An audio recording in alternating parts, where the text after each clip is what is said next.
एक बार मुल्ला नसरुद्दीन को पास के शहर से दावत का न्योता मिला। इस दावत में उन्हें खास मेहमान के तौर पर बुलाया गया था।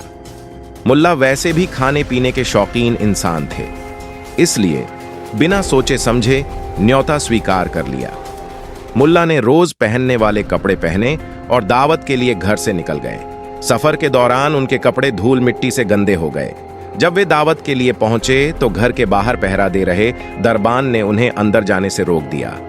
उन्होंने दरबान से कहा, मैं मुल्ला नसरुद्दीन हूं, मैं इस दावत का खास मेहमान हूं। दरबान ने हंसते हुए कहा, वो तो दिखाई दे रहा है।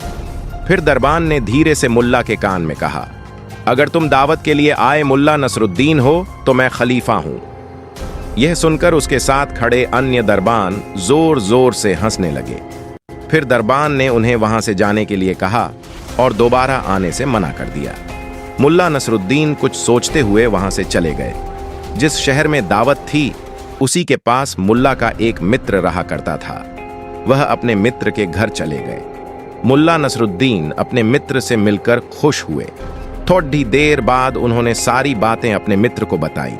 फिर उन्हें याद आया कि उनके मित्र ने उनके लिए एक लाल कढ़ाईदार शेरवानी सिलाई थी जो उनके मित्र के पास ही रह गई थी। मुल्ला ने अपने मित्र से पूछा कि क्या वह शेरवानी अभी भी आपके पास है। उनके मित्र ने कहा, शेरवानी अभी भी अलमारी में टंगी है और तुम्हारा इंतजार कर करी है।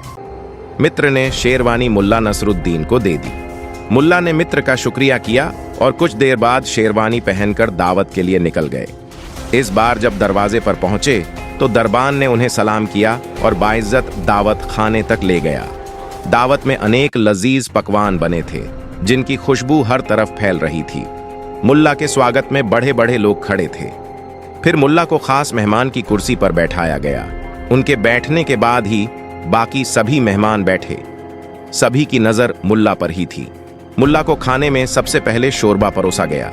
मुल्ला ने शोरबा उठाया और अपनी शेरवानी पर उड़ेल दिया। यह देख सब हैरान रह गए। एक ने उनसे पूछा, आपकी तबीयत तो ठीक है ना? जब सबने बोलना बंद कर दिया तब मुल्ला ने अपनी शेरवानी से कहा, उम्मीद है कि तुम्हें शोरबा लजीज लगा होगा। अब तुम्हें समझ में आ गया होगा कि दावत पर मुझे नहीं बल्कि तुम्हें बुलाया गया था। कहानी से सीख, इस कहानी से यह सीख मिलती है कि किसी की पहचान उसके पहनावे से नहीं करनी चाहिए।